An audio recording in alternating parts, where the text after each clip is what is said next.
eyes are on the markets this morning after they plunged in reaction to President Trump's announcement of a sweeping new round of tariffs. Yeah, I spent my whole weekend switching between basketball and this economy. The Dow lost more than 2,000 points Friday. It was only the fourth time in history that's happened. And the CEO of one of the country's largest banks is speaking out this morning.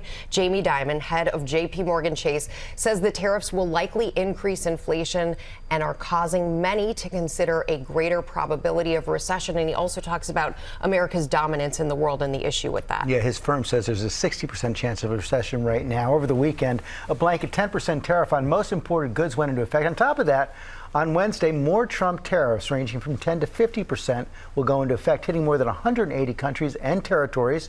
But President Trump is holding firm overnight and this morning. We have team coverage across the globe. Whit Johnson starts us off from Wall Street. Good morning, Whit.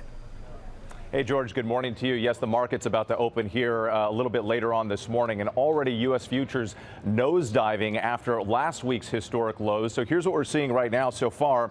The Dow futures down around 700 points, the NASDAQ down about 315 points, and the S&P futures, that's where millions of Americans have their 401ks, retirement savings invested, down about 100 points. All of this signaling another difficult day here on Wall Street after trillions of dollars were wiped off the board at the end of last week. Now, when the markets closed on Friday, that was the worst week since 2020 during the early days of the pandemic and at the end of the president's first term in office. So already this morning, we're seeing markets plunging across the board in Asia and Europe. Plenty of anxiety now about what comes next, guys. And Whit, over the weekend, some of the president's allies in the investment community called for a pause in these tariffs, but so far he's holding firm as late as this morning.